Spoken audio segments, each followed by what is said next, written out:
Welcome to IDG. ID, IDG, as you know, is the informal discussion group, a carry forward from the college days, St. Stephen's College. And over the last few months, this IDG hour every week has become a time to listen to and have meaningful conversations.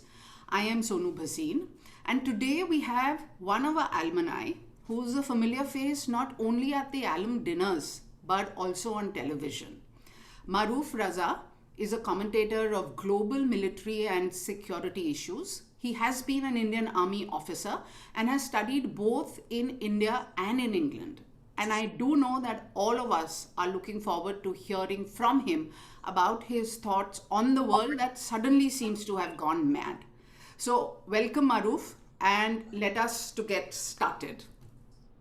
Well, So, oh, sorry. great.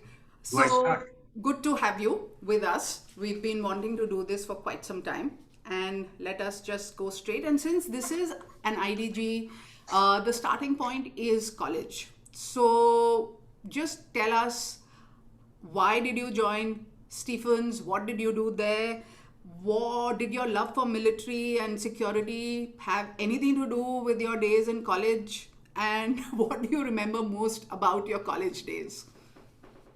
Well, to start with, good morning. Thank you very much for having me on board. I wouldn't have missed this for anything in the world. Actually, I've just called off 2 television interviews just to be on this show because I can't let my Stephanian friends and brethren. I can't let you down, and so I'm very proud of my association with St. Stephen's.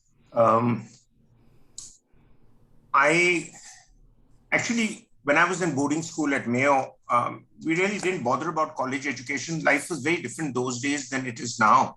I mean, here everyone seems to be so stressed out from 10th class onwards. In any case, in my days, and I think in the days of many of you, there was no 12th class. So it was just after 11th you went in. The other aspect was that it was only in 11th we began to hear a word or two about Stephens and colleges. Then we started thinking, there's life beyond Mayo College. And I applied really at the encouragement of a 1 year senior to mine, my housemate, a chap called Vijay Khetrapal. He's now in the US. Some of you might know him, lovely guy. So he sent me the forms and I filled up the forms and I posted them. And, those days, there was no email, no SMS, nothing. So you just got a letter saying that your interview is scheduled for such and such day and you landed up in Delhi. And I really didn't know Delhi. Well, I passed through a few times, done the inter-public school athletics there and various other things. But beyond that, I really didn't know my way around. So I kind of made it to Stephens and I was shortlisted both for English honors and history honors. My worst marks at leaving school were in history. I don't know why, because we had this kind of culture in school that you kind of mugged up tutorials. And if you forgot a few paras in between, you screwed up your answer. So to that extent, and my best marks were in English literature. So ideally, I should have gone into English. But since the history interview was first, and I was the second guy in, and Reverend Rajpal, in his very pompous way, and he says, well, you seem to have listed out, they asked, what have you done? So I said, I did this. And I was a bit of an all-rounder. So he says, well, wasn't there anybody else in your batch? So I was a bit, flustered by that because those days you're very stressed. So therefore, you kind of just went along with whatever they said. Hala Saab was there and Amin Saab was there and Bhatia Saab was there. And these are all, as old Stephanians would know, that these are all legends. Any case, I was the first girl who went in for the interview, came out of the interview crying. So I said, I'm probably going to get destroyed, but my world didn't hang by a thread about joining in Stephens. So I said, if I don't get it, I'll go somewhere else. Yeah, big deal. In any case, I had done the bizarre thing in school that I actually slept through my economics paper. So, I got up late and I asked somebody, I tried to study last minute studies. इतना पढ़ा कि रात भर पढ़ के सुबह सो गए. And he says, it's 9:30. I said, shit, the exam would have started at 9. Even if I rush and make it to the classroom, the teachers thought well of me, so they would have given me a place to sit down. But in half an hour, I can't do a 1.5 hour paper. So I said, screw it. I just dropped it. So I actually finished my ISC with 5 papers because Hindi didn't count, because all of us were weak in Hindi. And that was a different India then, as we all know. Any case, went into Stephens, and then suddenly I realized my calling at Stephens would come on the track and field area. So I became very friendly with some people, and I have some superb memories. I keep in touch with most of them, really. Mudgil is one. Then there were some others who also were exceptionally talented sports people. I do run into Neeranath once in a while, as she was part of our team. And I used to have the dubious distinction of going training with her in the evening because she used to get catcalls and people used to try and tease her. And she used to love wearing those short shorts. So, all the other guys from DU would go berserk looking at, I'm not trying to be racist or sexist, but the fact is that people just make it difficult for her. So I used to go training with her. And one of the jokes in Stephens was that the guys below me in Mukwest were these hardened Rajputs who I dealt with in school. Rajasthan is a large provider for Mayo College students.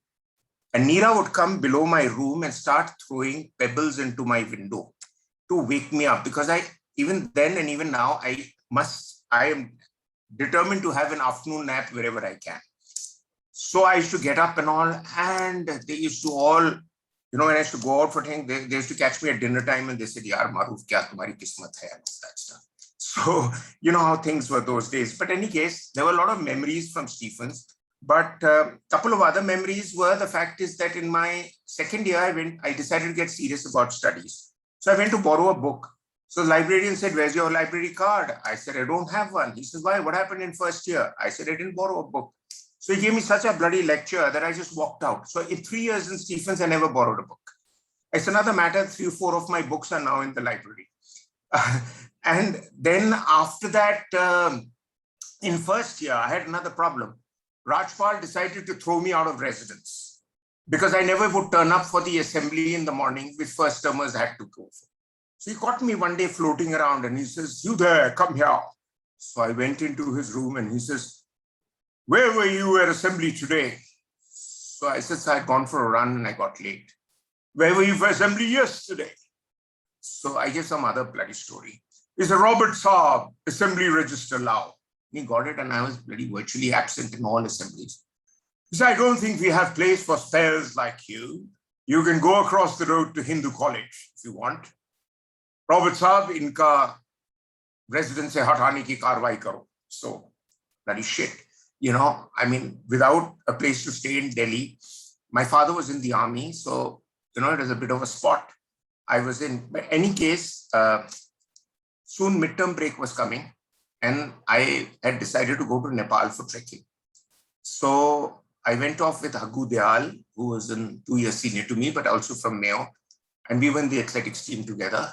And there, another classmate of mine from Mayo, who's the only other guy in history honors, Dilip Raskotra, hotshot banker now in London, MD of Credit Suisse, First Boston, and what have you.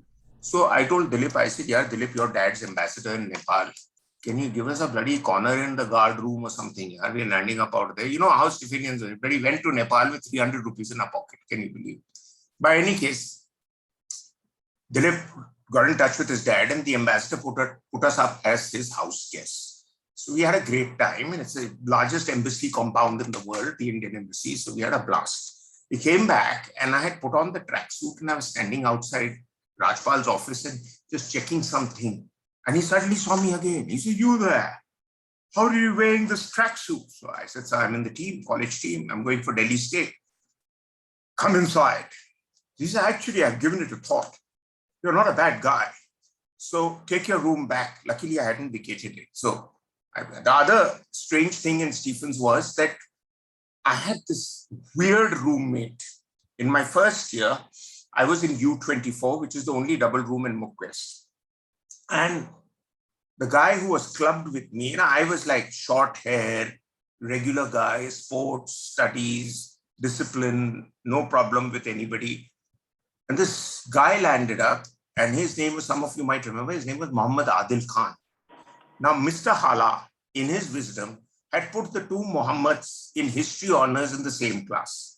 And here I was complete straight, I was a straight square of sorts. And Adil was like, he was out of control.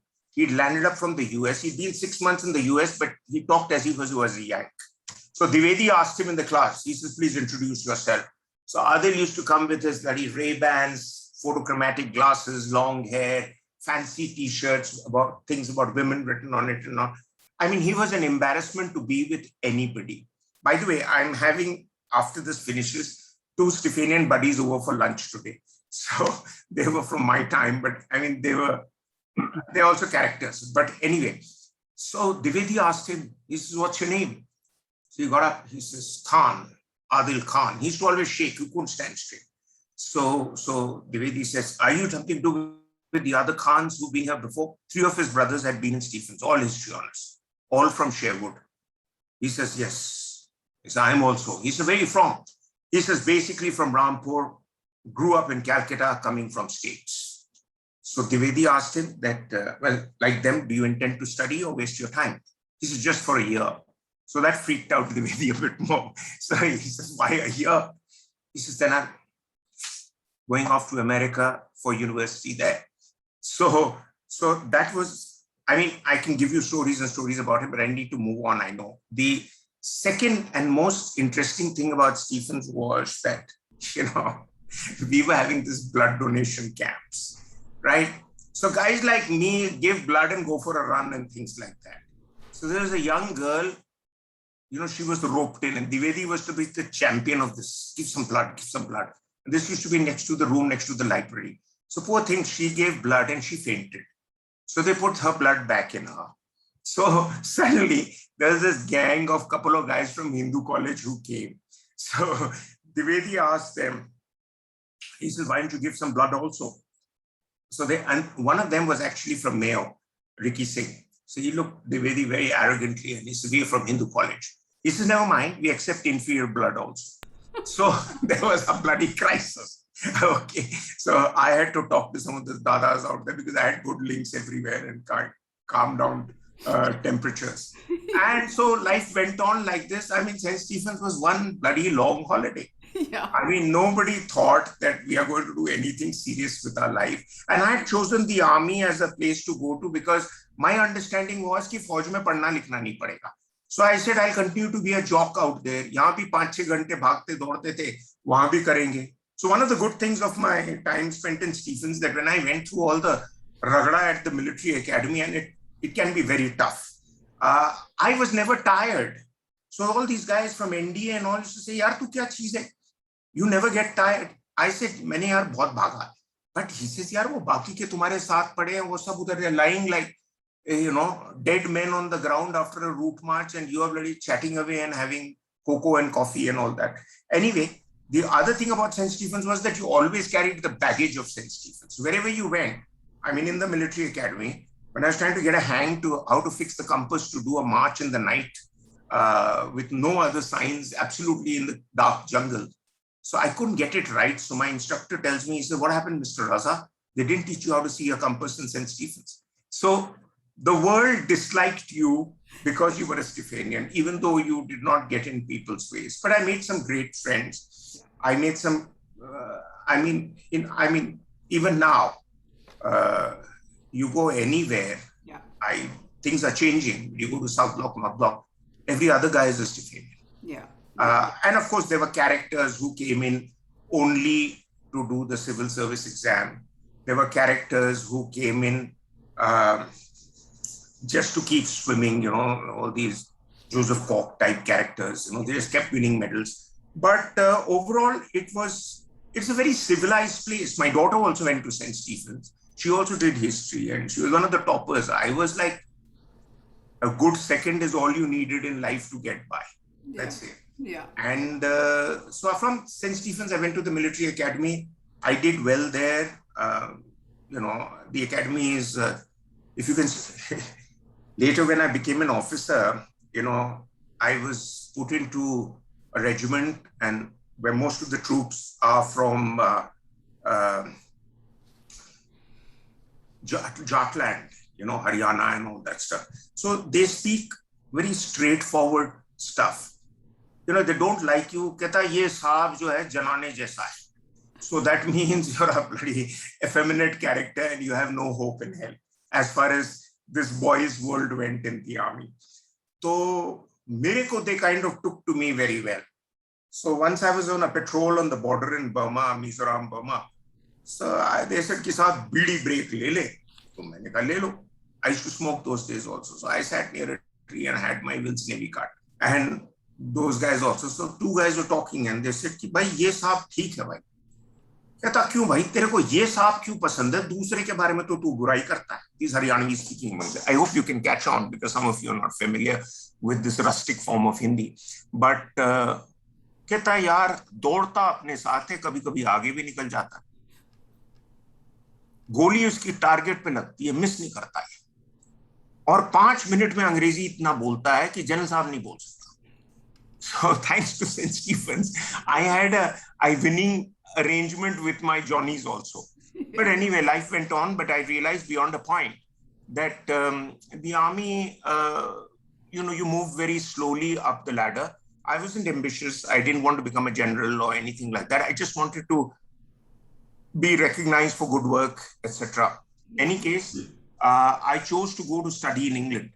And when I went to study in England, the only place that gave me admission because I had a second from Stephens. I was like one of these toppers from Stephens who very walked through Ivy League and Oxbridge and everywhere else. And many of my friends were Rhodes Scholars and all, but I was not in that league.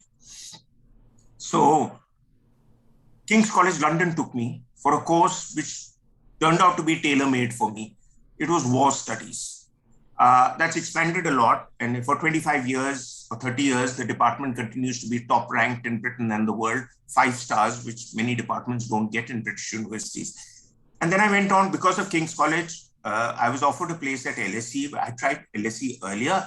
LSE had rejected me that they wanted lots of details, marks, transcripts and all that. I couldn't produce that because when you've left college in 79 and you're applying for all this in 89, 10 years later, where do you run around DU trying to get hold of paperwork, So Cambridge took me on the basis of my King's College qualification. So I had a good year at Cambridge.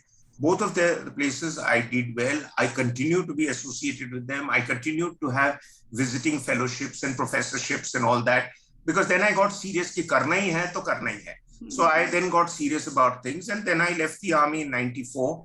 And thereafter, really, no godfathers, nothing. I decided to start all over again. Yeah. So I made my way up in the so-called media world.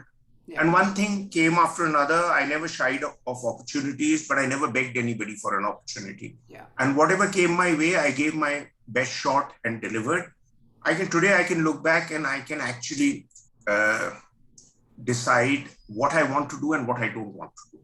That's a lovely place to be in, Maruf. And, as I'm hearing you speak, you did talk about being good in track and field events, but I think you missed your calling because you're such a good mimic.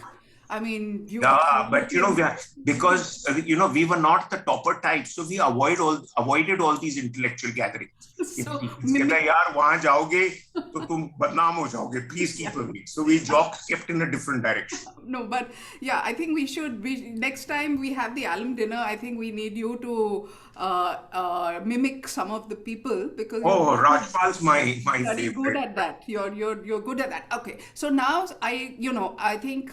A lot of us want to hear from you about what is happening in the world. And, I was sharing with the group that I am really not a security expert. I have no knowledge except what I read. But even a layperson like me can see that, the world suddenly has gone mad and America seems to be making one blunder after another.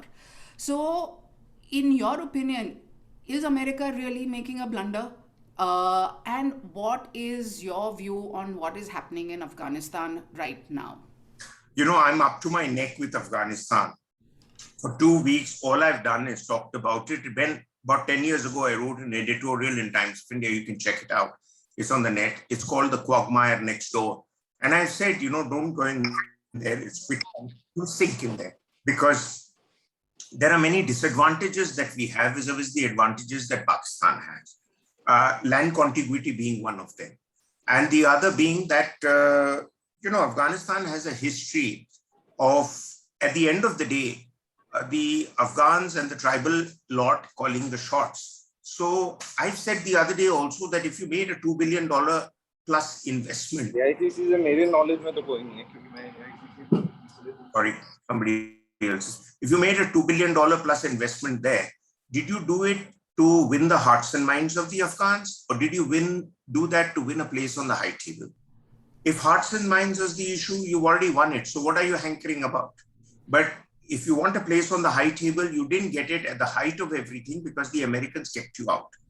And I think I've always said that while there are advantages of being associated with America and the American foreign policy agenda, India is at best a swing state, which means you go with the Americans when it suits you, like Quad, which is a quadrilateral arrangement of countries which are largely expected to operate in the high seas around India and up to the Pacific. But the Quad itself is not covering itself with glory because it's not saying for sure who is the enemy of the Quad. They say we are trying to look at global vaccination and all. You don't send a bloody aircraft carrier, and aircraft carriers don't travel alone. Yeah. They're like monarchs in the sea. They travel with about 20 ships and 10 submarines. You don't send an aircraft carrier group from Britain all the way towards Southeast Asia to distribute vaccines. Yeah. So, the thing is that all of them are falling shy, like India is falling shy, and I've said it on TV even last night, of calling Pakistan's name. You think at some stage there is a bloody lobby of romantics in South Block who have still inherited part of the Nehruvian hangover, who believe that one day everything will be honky-dory with Pakistan. But they don't realize Pakistan's very existence is hung on the fact that it must contest India at every stage. Right. So that's one aspect. The second aspect is your question about America. You see, America is not a friend that you can bank on in a crisis. I've always said the Americans think with their wallet in their hand and they do what suits their national agenda. So they went into Afghanistan and fought a 2-year war 10 times over. Effectively, they had already achieved what they went out to achieve in the first year or two, which was essentially target Al-Qaeda and blow them off and push them off into the Tora Bora mountains or into Pakistan. And I've said this to Stephen Cohen, who some of you might know. He's no more. He was the big American guru on South Asia. I was moderating a session in London 10 years ago at a big seminar, 300 people there. And Stephen Cohen, Malia Lodhi, and G. Parthasarathy were there. When they finished speaking, I said, before I open it up to the audience, I take the chair's privilege or moderator's privilege to ask the first question. My question to you, Professor Cohen, is, did you go into the wrong country? Right. And there was all kind of hums and haws. And Steve Cohen has written the foreword to my book on terrorism, but he didn't have an answer. They don't have an answer because the Pakistanis browbeat them into believing that we have nuclear weapons. So if you come in, we will blow you up and we'll blow ourselves up and everybody else up. And that's crap. One thing about nuclear weapons is, and I had the privilege of studying nuclear strategy with Laurie Friedman, who at King's College London used to be the world's biggest name on nuclear strategy. And the thing is, nuclear weapons are weapons of deterrence. Yeah. They basically stop the other guy from messing with you, but you can't use them against a nuclear weapon adversary and hope like hell he doesn't use it back against you. Because having nuclear weapons and the next step to having them is to have a second strike capability, which means if I was to strike Pakistan with some nukes, which are Agni, Prithvi missiles and all that we make, and these are all nuclear capable and so are some of our fighter aircraft, then they would also strike back with some missiles. Then what do you do? Then you use your second strike capability, which is on submarines, like Arihant with India now. Pakistan doesn't have second strike capability. So the whole concept is hinged on an idea called mutually assured destruction. So you can go in for that, but is that what the fat generals in Pakistan would want? Then why have they been eating off Pakistan's treasuries for 70 years? Not to get destroyed in a nuclear attack.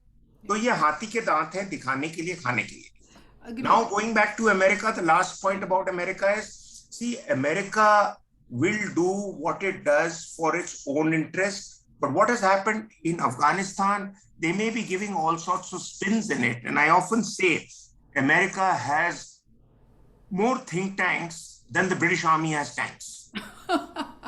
So, and still they get it wrong. So they've come up with this spin now that America is extricating itself for another engagement somewhere else. That's not true.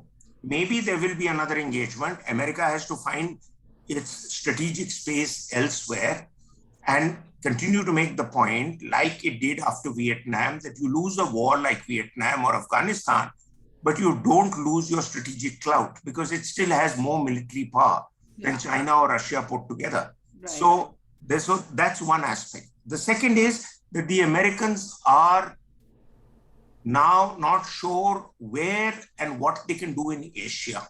They'll come to Middle and West Asia, but Russia has taken up a lot of space. The only other toehold they had here was to try and so-called control jihadi terror, but that wasn't it. They were also trying to stop Russian expansionism through Central Asia and have a control on the mineral wealth of Afghanistan, which American experts have said is over $1 trillion worth of lithium, which provides batteries for electric cars and all, amongst other things. So that's what they were in, but they've lost the plot. China and Russia are after it. And they've lost a lot of faith in the international community. Yeah. The whole way the system is structured, even if you lose your faith and your clout in the international world, you are still a permanent member of the UN Security Council. And so any measure that is being taken by China and Russia put together to try and corner America into some situation can't go through because America can still ensure the veto will stop it. America can buy its way with some others. Yeah. So that's the long and short of the answer. Yeah. So, while this was more around, the US and what the US is doing, there is a lot of debate in all kinds of media in India about the fallout in Kashmir and how this is going to affect India negatively. Again, there are two views to it, whether it will or whether it will not. What are your views on, is Kashmir again going to explode or have we got it under control? In one word, it won't explode. Okay. But I will tell you why. I'll give you a logical explanation. You see, when Pakistan got the Afghans involved in Kashmir in the 90s, they used to use the phrase, "Humne Jashme Kabul mana liya, ab chalo Kashmir chalo." And I've written 2 books on Kashmir, so I know Kashmir a bit. And also 2 books on Pakistan, so I know Pakistan and its military's thinking a bit. Now, what happens is that in the 90s, the Americans had created what I call the Kalashnikov pipeline, which was funding a lot of arms purchases from all over the world to be put and stocked in Pakistan so that they could be used to arm the Mujahideen who were to push out the Russians.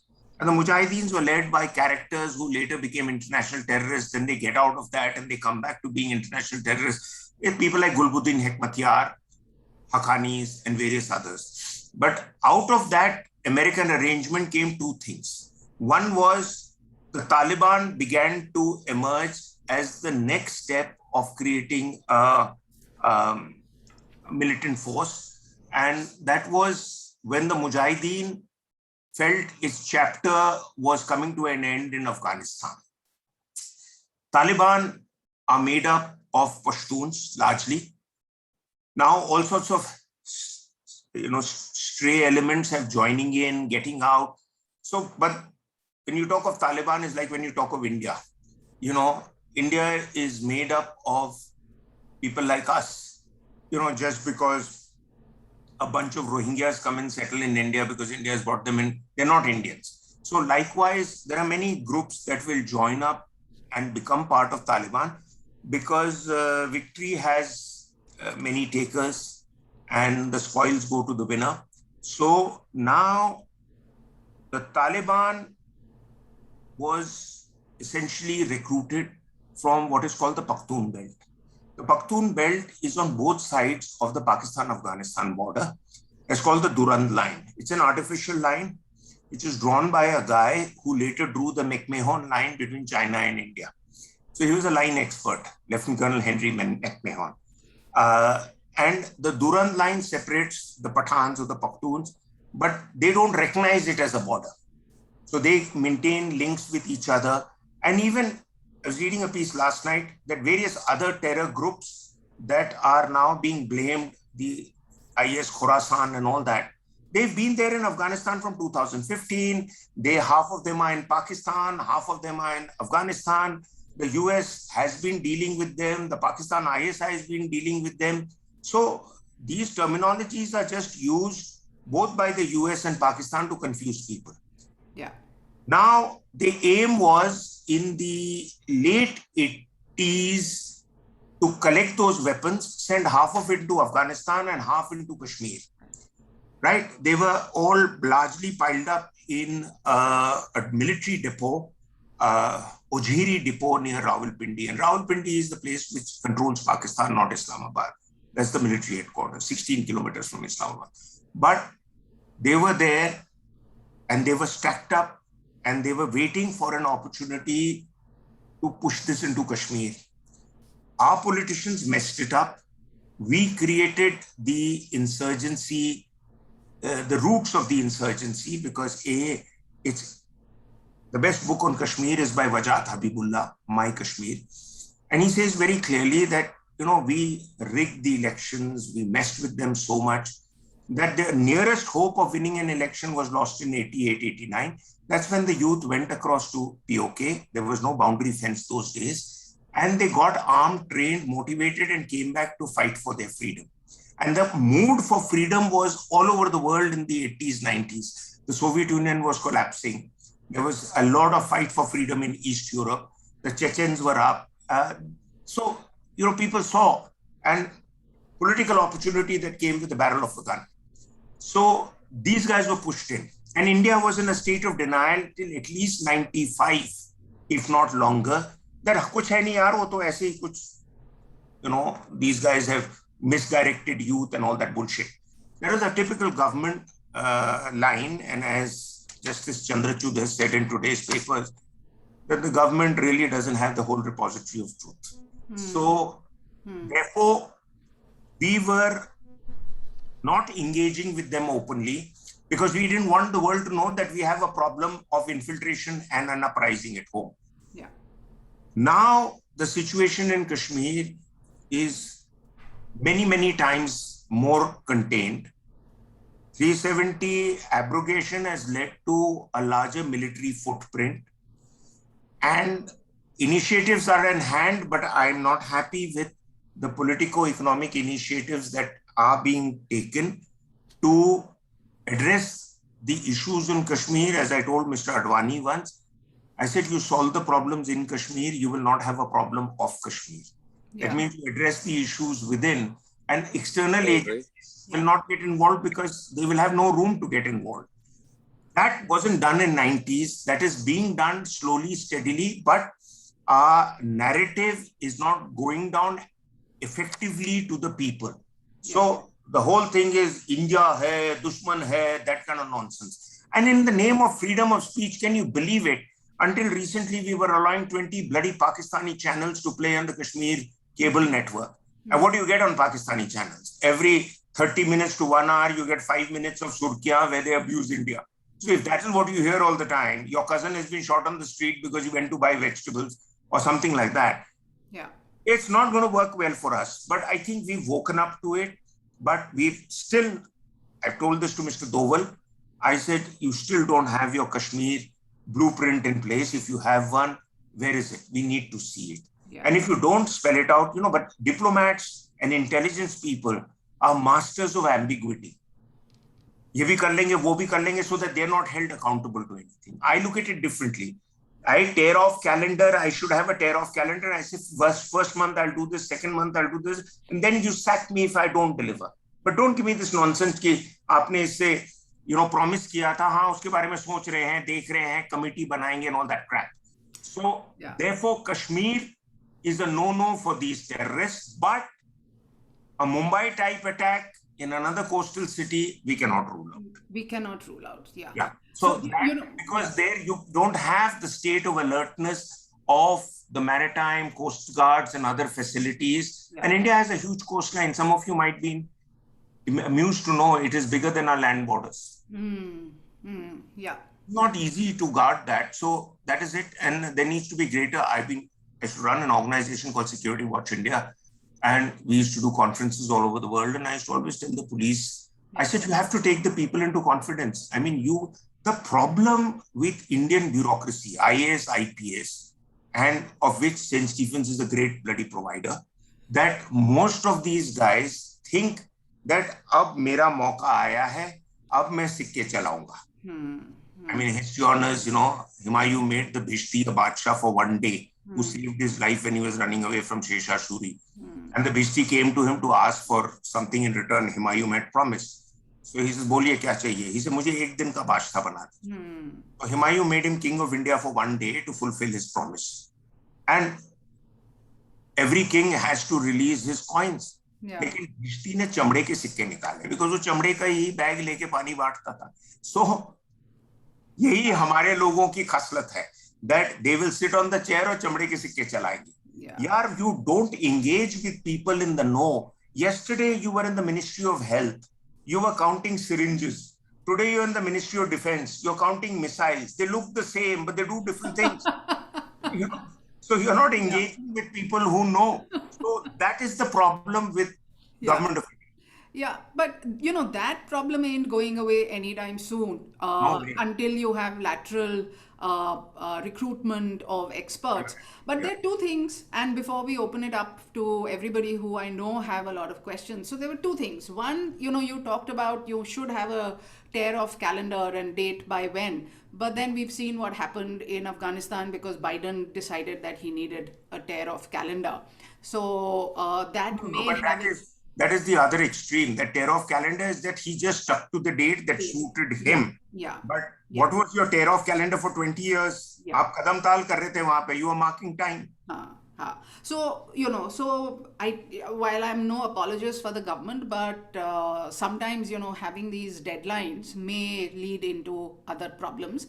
The other question, let me just put it as the last question before I open it up, is around this MAD, mutual, assured destruction. So for years, India also had been blackmailed into believing that, nuclear war ho jayegi. And we were also kind of acting timid.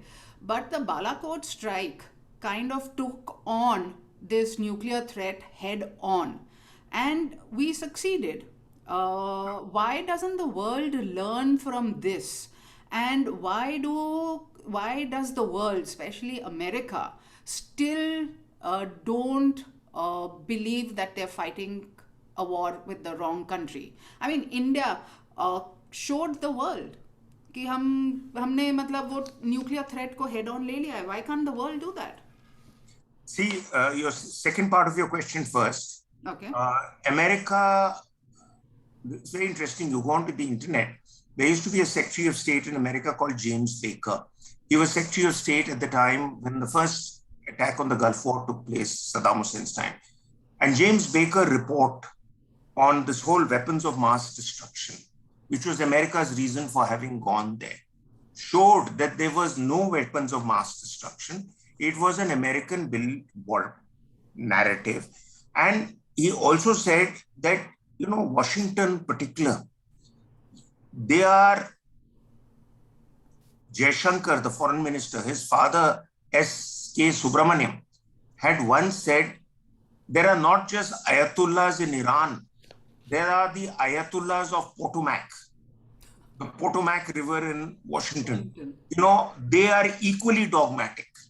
So you're blaming the Ayatollahs here because the guy is not buying your narrative. And you are willing to go along with whoever who buys your narrative, otherwise you lose your job in the State Department.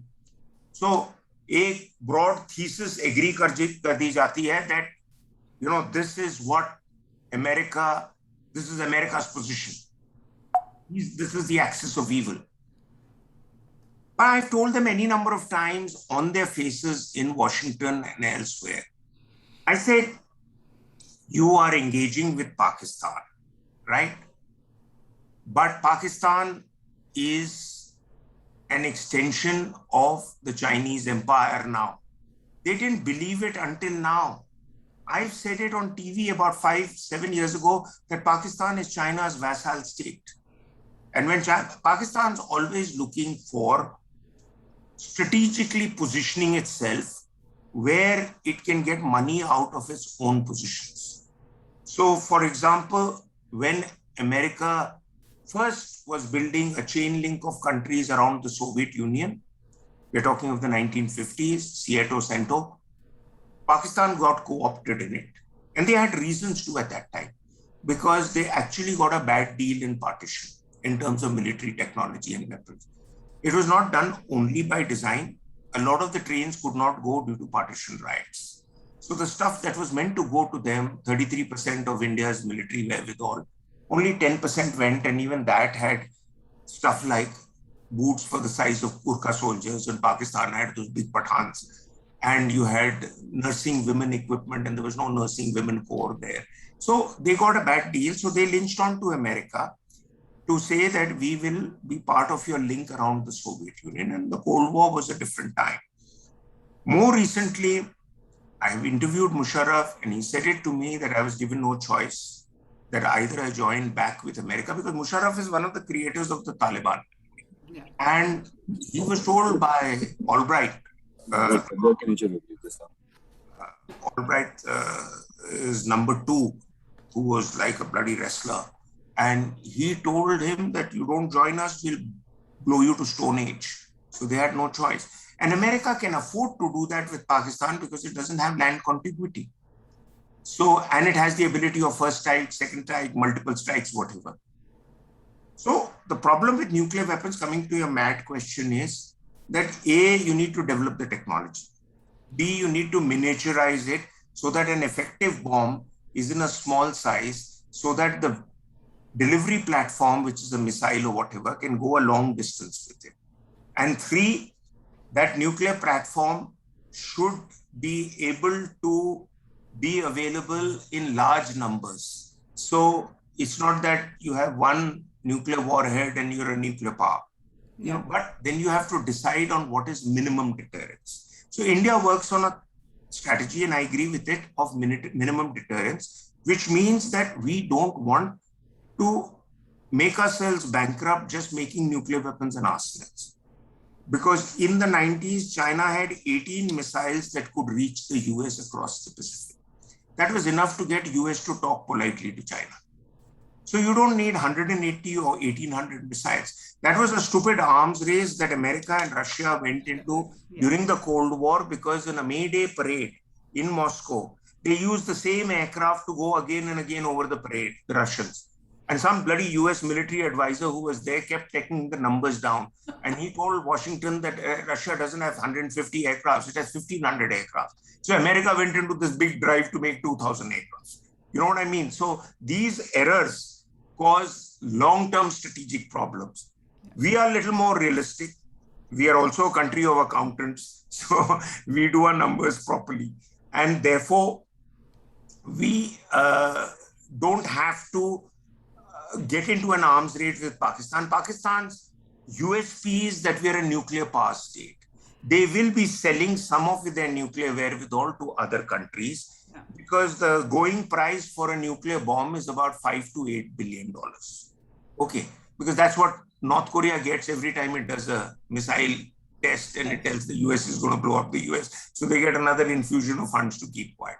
So it's come to be believed in strategic circles. That's about $5-8 billion आपको हर bomb के लिए मिलेगा. So therefore, Pakistan nuclear program is China's nuclear program in Pakistan. And Pakistan has been selling the technology to Libya. Some of the files and papers that were caught with Gaddafi and his men and later were discovered at the Dulles airport in Washington in the papers showed that there were nuclear plans of making reactors and bombs, but they were all in Chinese. So Libya didn't get it from China. China gave it to Pakistan and Pakistan gave it there. So these kind of nuclear trade takes place. It's called the nuclear black market. Yeah. So that another issue is there. It's not going to be possible to put the genie back in the bottle. It's all there. So you just have to create your alternate mechanisms to deal with it. And the best mechanism are 2 or 3-fold. One is to have air defense systems which can knock these missiles out, like S-400, which we are buying from the Russians. Also the Predators that we are buying from the US? No, they are drones. Drones, yeah, the Predator drones. But Predator is basically drones, can be armed, unarmed. Yeah. So they go and look and give you information. It is eye in the sky, but it can also be used to fire some pinpointed missiles. Yeah. Kind of stuff that US is going to be using in Afghanistan, or maybe has used in this case. Yeah. The other thing is that you have to have a second strike capability. So therefore, your submarines are your best bet for second strike capability. Yeah. It's very hard to find out where submarines are in the sea. I mean, even naval people will tell you that it's a huge, huge task. And they work on sonar signals, and sonar signals don't get picked up unless the submarine is following a pattern of 8 or something. So then you know it's following a pattern and you can pick it up. If it's going straight and taking a right or taking a left, you can't find out. And the third thing is that you create, the argument now is going into what do you do beyond nuclear weapons? And that's where you get into cyber and biotechnology threats, the pandemic being one of them. Yeah. So the world, soon, I think there will be nuclear weapons, but they might become redundant because you can create greater havoc with cyber attacks or pandemics or biotech. Yeah. And that gives you deniability also, whereas nuclear weapons, you know where they're coming from. Yeah. There are gun locators, weapon locator platforms can tell you exactly the takeoff point and landing. Yeah. That was the reason why we bought the Bofors gun, because you can fire the shot and move the weapon 50 kilometers away. So it's called fire, what's it called? I'm forgetting what it's called, but you fire and shoot and scoot. Shoot and scoot. Okay. Yeah. So there are issues, but cyber attacks and chemical attacks, bio attacks, very difficult to identify. Yeah. That's actually a very scary thought, but I think I do need to end it here because I know that there are a lot of questions. But Maruf, I think we do need to get another session with you to talk about the new world order, especially after what's happened in Afghanistan. Today we focused largely on Afghanistan. So the new world order and how China, Pakistan, Russia, Iran, whatever, this axis is going to work. But that's for another day. Thank you very much for your time. And now I'm opening it up for questions. Thank you.